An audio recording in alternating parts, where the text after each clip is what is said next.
ಮರ್ಯಾದೆ ತೆಗಿತಾ ಬರ್ತಾ ಇದ್ದಾಳೆ ಸಮಾಜದಲ್ಲಿ. ನನ್ನ ಮಗನನ್ನು ಸಹ ಹಿಡ್ಕೊಂಡಿದ್ದಾಳೆ ಅವಳೆ.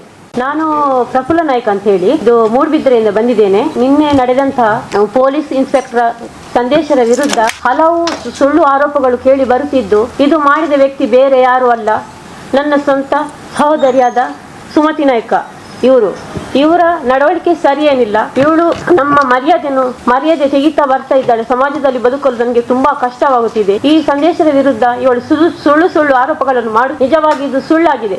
ಇವಳು ಮಡಿವಾಳ ಪೊಲೀಸ್ ಠಾಣೆಯಲ್ಲಿ ಒಂದು ಕೇಸ್ ದಾಖಲಾಗಿದೆ. ವೇಶ್ಯಾವಾಟಿಕೆ ದಂಧೆಯಲ್ಲಿ ಇವಳು ಸಿಕ್ಕಾಕೊಂಡಿದ್ದಾಳೆ. ದಾಖಲೆ ಕೂಡ ನನ್ನಲ್ಲಿ ಇದೆ.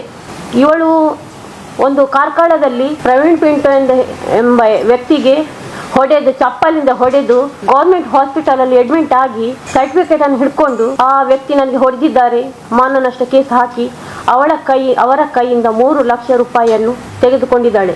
ಅಲ್ಲಲ್ಲಿ ತುಂಬಾ ಕಡೆಯಲ್ಲಿ ಒಳಗೆ, ಒಂದು ಕಡೆಯಲ್ಲ, ಮಂಗಳೂರಲ್ಲಿ, ಮೂಡಬಿದ್ರೆಯಲ್ಲಿ, ವೇಣೂರಲ್ಲಿ, ಕಾರ್ಕಳದಲ್ಲಿ ಎಲ್ಲ ಕಡೆಯಲ್ಲಿ ಇಂಥದೇ ಕೆಲಸ ಮಾಡ್ತಾ ಇದ್ದಾಳೆ ಅವಳು.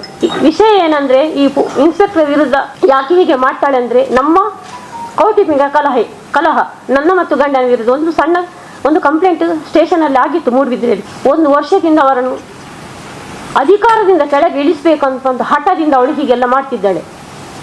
ಇದು ನಿಜವಾಗಿ ಸುಳ್ಳು. ಆ ಇನ್ಸ್ಪೆಕ್ಟರ್ ನಮ್ಮ ಈ ಜಂಜಾಟದಲ್ಲಿ, ನಮ್ಮ ತಂಗಿ ಮತ್ತು ಅಕ್ಕನ ಗಲಾಟೆಯಲ್ಲಿ ಅವರು ನ್ಯಾಯ ಕೊಡಿಸಲಿಕ್ಕೆ ಬಂದದ್ದೇ ತಪ್ಪ? ಅವರು ನ್ಯಾಯ ಕೊಡಿಸಿ ಬಂದದಕ್ಕೆಲ್ಲ ಹೀಗೆಲ್ಲ ಮಾಡಿದರೆ ಯಾವ ನ್ಯಾಯ ಸರಿ? ಏನಾದರೂ ಮಾಡಿ ಅವಳಿಗೆ ಎಂತಾದ್ರೂ ಮಾಡಿ ಸರ್, ಒಂದು ನ್ಯಾಯ ನನಗೆ ಕೊಡಿಸಲೇಬೇಕು. ಅಲ್ಲದೆ ನಮ್ಮ ಕೊಕ್ರಾಡಲ್ಲಿ 3-4 ಎಕರೆ ಜಾಗ ಇದೆ. ಅದನ್ನು ಸಹ ಇವಳು ನನ್ನ ಅಮ್ಮನಿಗೆ ಬುದ್ಧಿ ಕೆಡಿಸಿ, ನಾವು 3 ಮಕ್ಕಳು, ನಮಗೆ ಗೊತ್ತಾಗದ ಹಾಗೆ ಆ ಜಾಗವನ್ನು ಕೂಡ ಅವಳ ಹೆಸರಿಗೆ ಮಾಡಿಕೊಂಡಿದ್ದಾಳೆ.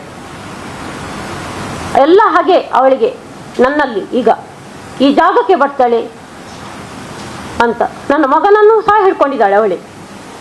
ನನಗೆ ಈಗ ಗತಿ ಇಲ್ಲದಾಗೆ ಆಗಿದೆ. ನನಗೊಂದು ನ್ಯಾಯ ಕೊಡಿಸಿ, ದಯವಿಟ್ಟು ನನಗೆ ನ್ಯಾಯ ಕೊಡಿಸಬೇಕು. ದಯವಾಗಿ ನಾನು ನಿಮ್ಮಲ್ಲಿ ಕೇಳಿಕೊಳ್ಳುವುದೇನೆಂದರೆ, ನನಗೊಂದು ದಯವಿಟ್ಟು ನ್ಯಾಯ ಕೊಡಿಸಬೇಕು ಅಂತ ನಾನು ನಿಮ್ಮಲ್ಲಿ ಎಲ್ಲರ ಪರವಾಗಿ ಕೇಳಿಕೊಳ್ತೇನೆ.